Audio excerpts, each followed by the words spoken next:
You're not lazy. The person who opens their phone instead of starting the project, who plans and delays and plans again, that person isn't broken. Their brain is doing exactly what it was built to do. Seek reward, avoid discomfort, conserve energy for threats that almost never come. The problem is that this system was calibrated for an environment of scarcity and physical danger.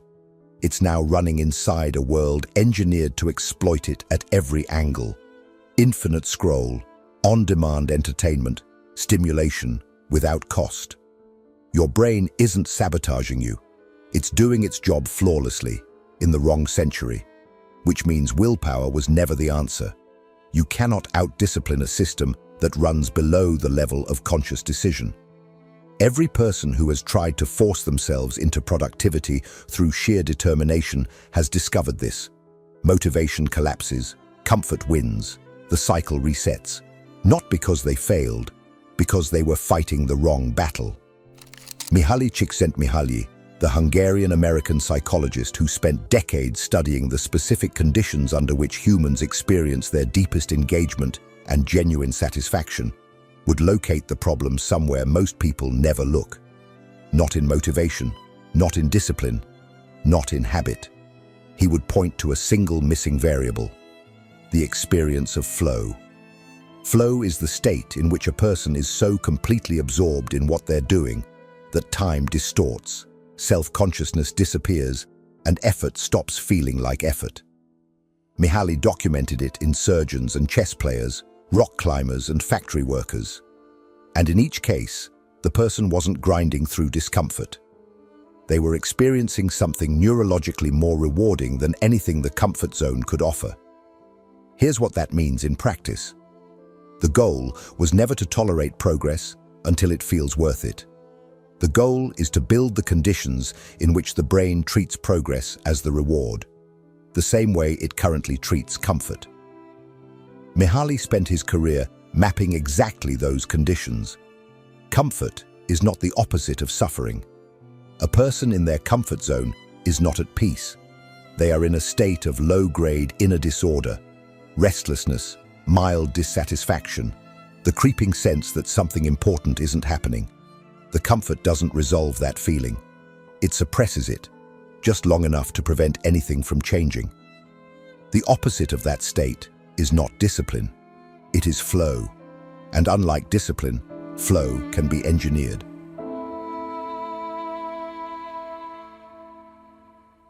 The brain has a default setting. When there is no clear demand on attention, no task with defined stakes, no problem actively being solved, the mind does not rest. It drifts. Thoughts intrude uninvited. Worries resurface. The awareness of time passing produces a low hum of unease that most people have learned to silence before they even notice it's there. Mihaly called this state psychic entropy, the natural disorder consciousness falls into when it isn't organized around a goal. This is the state you are in more often than you realize. Not suffering, not thriving, hovering in a kind of internal static that feels just uncomfortable enough to demand relief, but not uncomfortable enough to demand change. And relief is everywhere. The phone offers it in seconds. The couch, the snack, the next episode. Every one of these delivers a fast, predictable dopamine signal that quiets the static without requiring anything in return.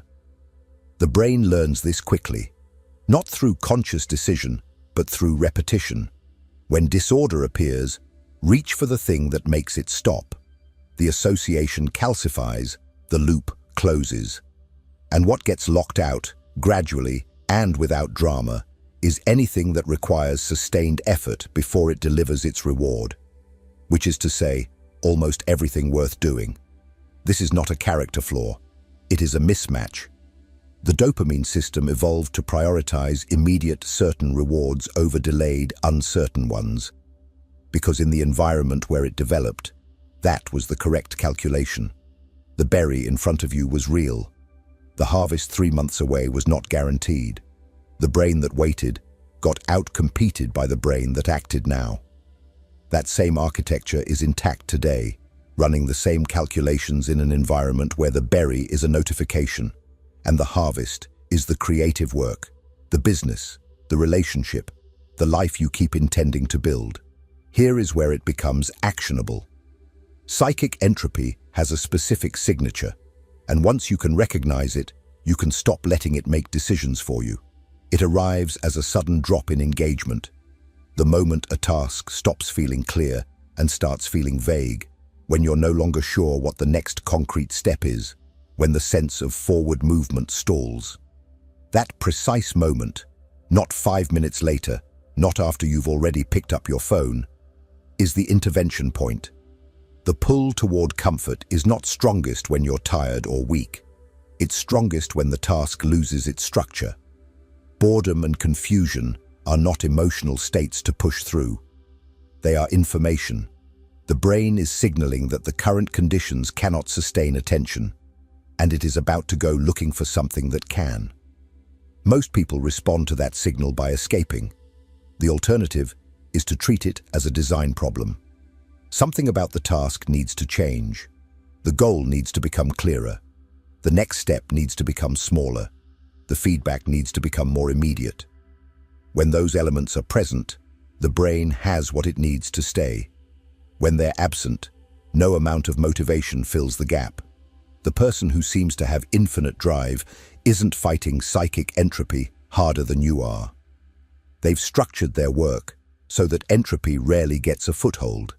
That structure has a name. Mihaly mapped it with precision. It's called the flow channel, and it explains not just why some people crave progress, but exactly how to become one of them. If this content is making sense to you, click the subscribe button and subscribe to the channel. Thank you for your support.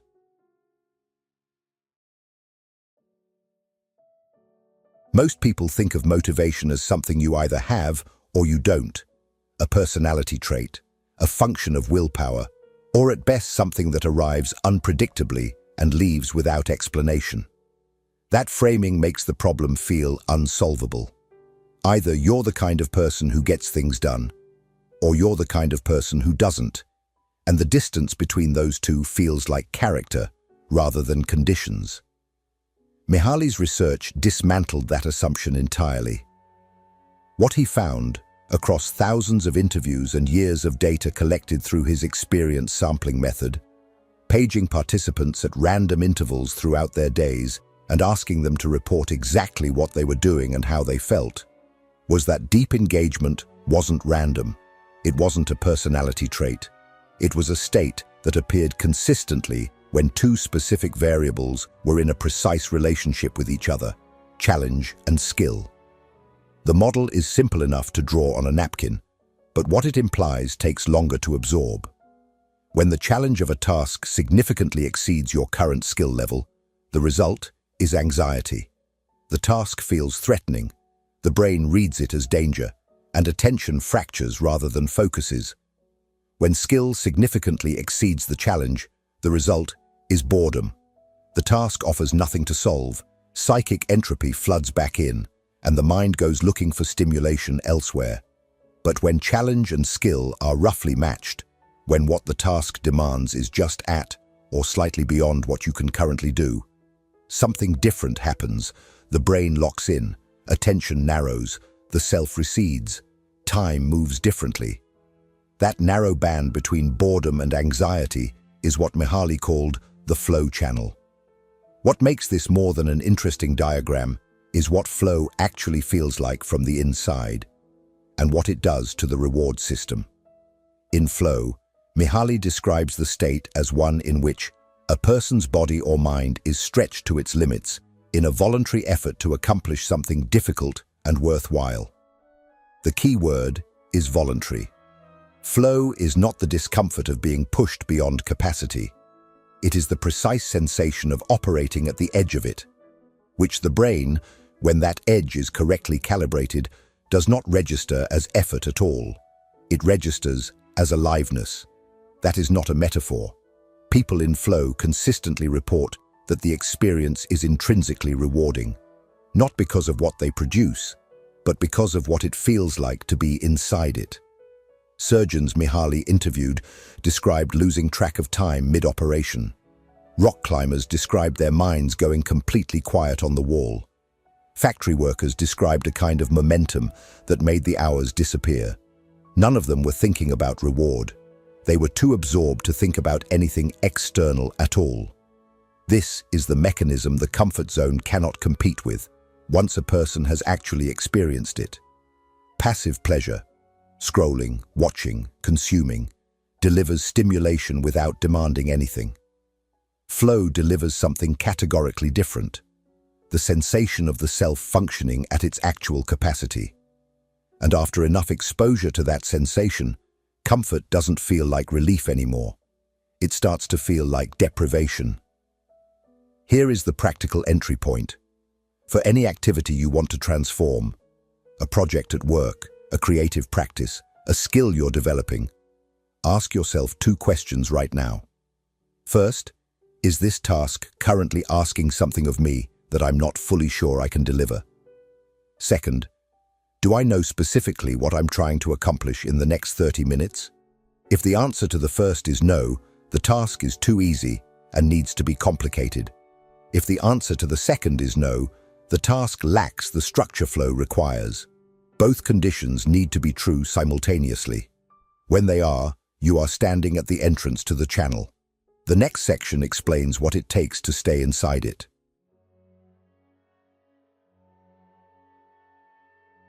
There is a belief so widespread it functions almost as common sense, that motivation is what gets work started and discipline is what keeps it going. Under this model, the person who struggles to sustain effort is simply undermotivated or underdisciplined, and the solution is to want it more, or push harder, or build better habits. This belief is not just unhelpful, it actively obscures the real mechanism, because what actually keeps a person inside the flow channel has nothing to do with how much they want the outcome. It has everything to do with the structure of the task itself. Mihaly identified 2 elements that are not optional for flow. Remove either one, and the state collapses, regardless of how talented the person is, how meaningful the work feels, or how determined they are to stay focused. The first is clear goals. The second is immediate feedback. Together, they function like the walls of the channel. Without them, attention has nowhere to go, and the brain defaults to the path of least resistance. Clear goals do not mean long-term vision. That is a different thing entirely. And confusing the two is one of the most common structural failures in how people approach their work. A goal is clear, in the sense Mihaly meant, when it answers a single question without ambiguity. What am I doing right now? Not this week, not this project, this moment, this sitting, this hour. The surgeon in flow is not thinking about the patient's recovery 6 weeks from now. They are thinking about the next incision. The chess player is not thinking about winning the tournament. They are thinking about the next move. The specificity is not a limitation. It is precisely what makes full attention possible, because the brain cannot lock onto a target it cannot see clearly. This is where most people's work breaks down, and it breaks down invisibly. The task looks defined: work on the presentation, write the report, practice the skill. But underneath that label, there is no actual clarity about what done looks like in the next 20 minutes. The mind circles. Productivity feels effortful, not because the work is hard, but because the brain is simultaneously trying to do the task and figure out what the task is. That dual demand fractures exactly the kind of attention flow requires. The fix is mechanical, not motivational. Before sitting down to work, define the task at the level of the next concrete action, specific enough that a stranger could walk in and know immediately whether you're doing it or not. Not work on the proposal, but write the opening argument for section 2. Not practice guitar, but run the bridge of this song until the transition is clean. The goal shrinks the field of attention to something the brain can actually hold. Immediate feedback is the second switch, and it is just as non-negotiable. Feedback in this context doesn't mean external validation. It means the work itself telling you whether what you just did moved you forward or didn't. A rock climber gets feedback instantly. The hold either holds or it doesn't. A chess player sees the board shift with every move. The feedback loop is built into the activity's structure, which is part of why these activities produce flow so reliably. Most modern work strips that loop out entirely. You write for an hour and have no idea if what you wrote is any good. You practice a skill and can't tell if you're improving.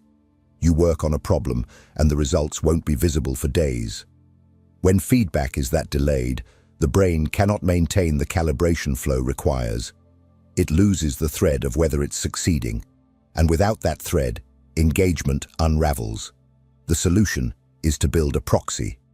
For any task without built-in feedback, define in advance what a good 20-minute session looks like. Not in terms of quality, but in terms of something you can observe. Words produced, problems attempted, repetitions completed.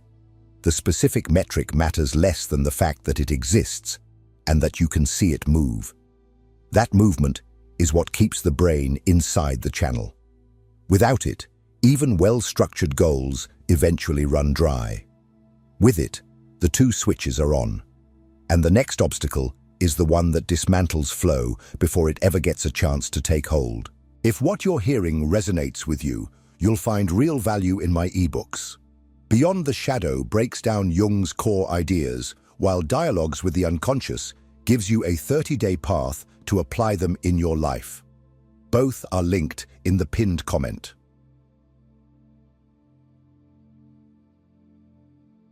Assume for a moment that you have done everything right.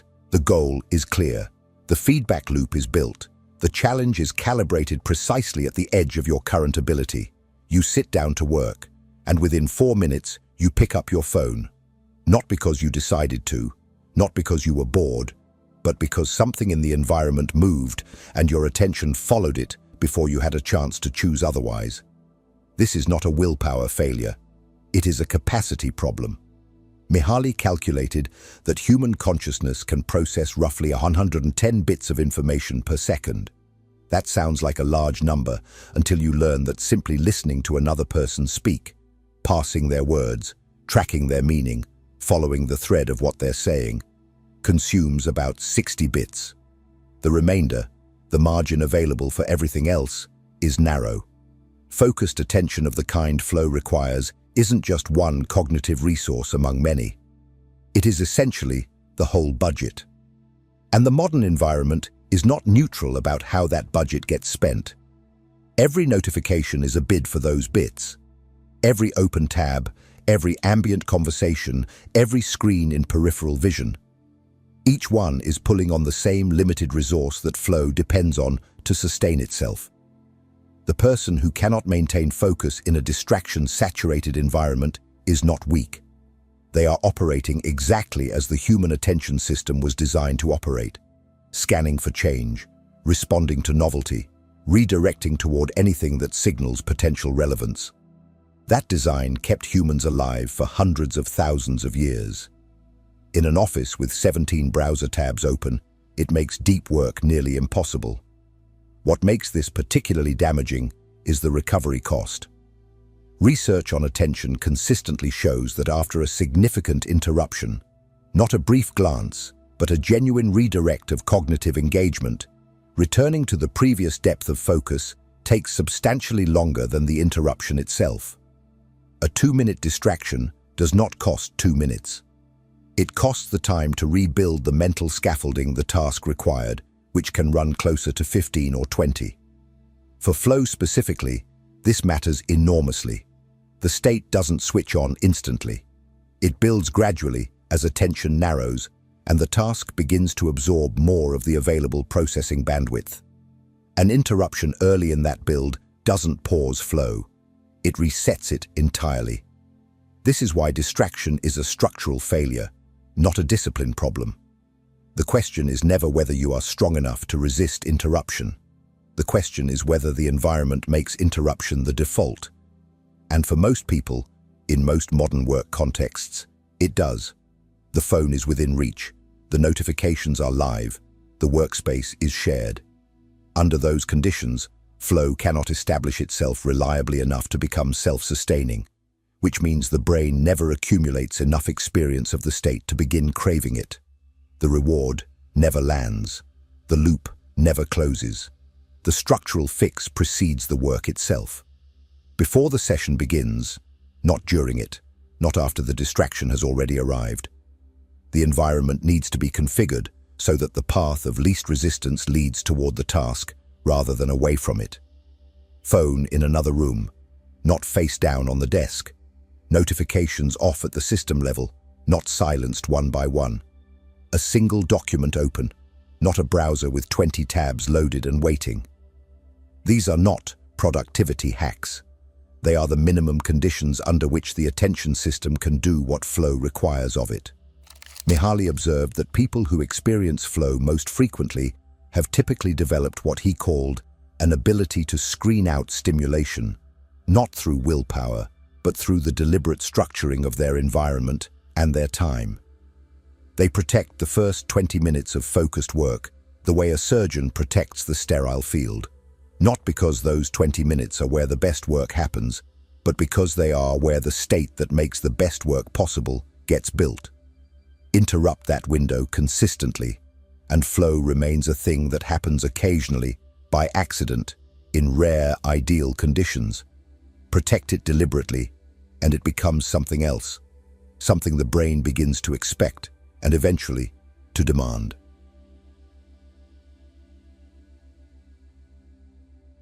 There is a specific moment that ends more promising streaks of progress than burnout, than distraction, than any external obstacle. It arrives quietly, without announcing itself, and it feels almost identical to success. You have been working consistently. The task that once felt difficult now feels manageable. The discomfort that used to accompany the first hour has faded. You sit down, and the work flows. Not because you've entered the channel, but because you've drifted below it. The challenge has stopped meeting your skill, and the brain, without signaling alarm, begins to disengage. This is the boredom trap, and it is the mechanism that turns genuine progress into stagnation. Mihaly was precise about what happens to the flow channel over time. As skill develops, the same challenge that once produced full engagement begins to produce something flatter. A sense of going through the motions, competence without aliveness. The channel doesn't disappear, it moves. What was once at the edge of your ability becomes the middle of your range, and without a corresponding increase in the difficulty of what you're attempting, the brain slides back toward the boredom end of the spectrum. Psychic entropy returns, not because you've stopped working, but because the work has stopped demanding anything real from you. Most people misread this moment entirely. They interpret the fading engagement as a sign that the activity itself has run its course, that they need a different project, a new goal, a fresh start. So they reset. They find something novel, which is temporarily exciting because novelty mimics the challenge-skill balance artificially, then slowly becomes familiar, then boring, then abandoned. The cycle repeats. The pattern looks like a motivation problem. It is a calibration problem. The solution Mihaly identified is not to seek novelty. It is to deliberately increase the complexity of what you're attempting at precisely the moment the current level stops feeling like effort. In flow, he describes this dynamic as the natural growth of the self through optimal experience. Each time a person successfully meets a challenge at the edge of their ability, they emerge from the experience slightly more complex, with expanded skills, refined attention, a higher baseline for what engagement requires. The self that comes out of a genuine flow experience is not the same self that went in. It has grown into the challenge, which means it now needs a larger one. This is the engine of what Mihaly called complexity, the progressive development of the self through escalating encounters with difficulty. And it has a practical architecture. The escalation cannot be arbitrary. Jump the challenge too far ahead of current skill, and the result is anxiety, not flow. The task becomes threatening rather than absorbing, and the brain exits the channel in the other direction. The increase needs to be incremental, just enough beyond current capacity to require real attention, not so far beyond it that competence feels impossible. The way to apply this is concrete. At the end of any work session that felt genuinely engaged, where time moved differently, where the task absorbed more than it drained, ask one question: what would make this harder in a way I could almost handle? Not a way you can comfortably handle, not a way that feels out of reach. The specific zone is almost. A writer who has been working on structure starts paying attention to the rhythm of individual sentences. A programmer who has mastered a function starts optimizing it for edge cases they hadn't considered. A musician who can play the piece starts playing it at a tempo that makes the transitions unstable. The skill expands to meet the challenge, and the channel moves with it. What Mihaly's research revealed, across every domain he studied, is that the people who sustain flow over years are not the ones with the most talent or the strongest discipline. They are the ones who have internalized this calibration instinct, who treat the disappearance of difficulty not as an achievement to rest on, but as a signal to raise the stakes. Their comfort zone doesn't grow because they avoid discomfort. It shrinks because discomfort has become the condition under which they feel most like themselves. What that transformation actually does to a person, to how they experience everything outside the work, is where this ends.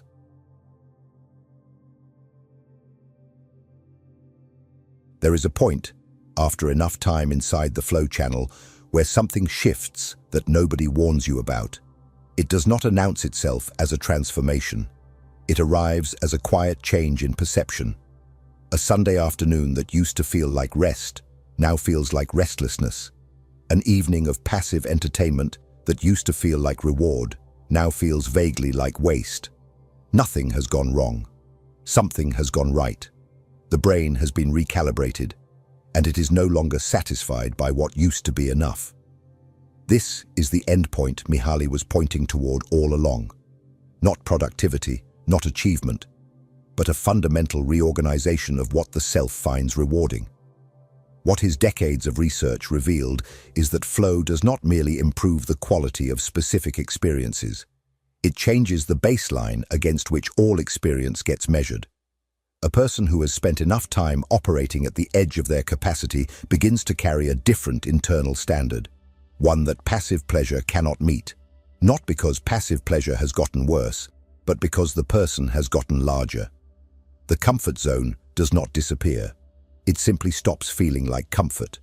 It starts feeling like a smaller version of a life they no longer want to live inside. Mihaly observed that people who structure their lives around flow consistently report something that sounds almost paradoxical. They work harder than almost anyone around them, and they suffer less. Not because the work is easy, it isn't, but because the alternative, the flatness of a life organized around avoiding difficulty, has become genuinely intolerable to them. In Flow, he writes that the best moments usually occur when a person's body or mind is stretched to its limits in a voluntary effort to accomplish something difficult and worthwhile. Voluntary is the word that carries the most weight there. Flow cannot be coerced. It is what happens when a person chooses the harder thing and finds, on the other side of that choice, that it was the one that actually satisfied them. The challenge this leaves you with is not a list of behaviors to adopt. It is a single act of honesty about one specific thing. Think about the most important work in front of you this week. Not the most urgent, not the most visible, but the thing that matters most. Now ask whether the conditions for flow exist inside it. Is there a goal clear enough to answer the question of what you're doing in the next 30 minutes? Is there feedback immediate enough for the work to tell you whether you're moving forward? Is the challenge calibrated at the edge of what you can currently do? Not below it? Not so far above it that it becomes threatening? If the answer to any of those questions is no, you are not dealing with a motivation problem. You are dealing with a design problem. And design problems have solutions. The discomfort of building those conditions is real. The first sessions inside the flow channel are not always elegant. Attention resists narrowing. The environment pushes back. The brain reaches for its familiar exits. But each session that holds, each time the state builds, and the work absorbs, and the hour disappears into something that felt, afterward, like more than time spent. Each one of those is a data point the brain stores. A new association forms. Progress begins to carry the signal that comfort used to carry. And at some point, without a dramatic decision or a moment of revelation, the loop closes in the other direction. That is the recalibration Mihaly spent his life describing. Not a trick to make hard things feel easy, but a shift deep enough that the hard things become the ones the brain goes looking for. If what you just heard opened something in you that isn't finished yet, the video on your screen right now will take it further. Click and keep going.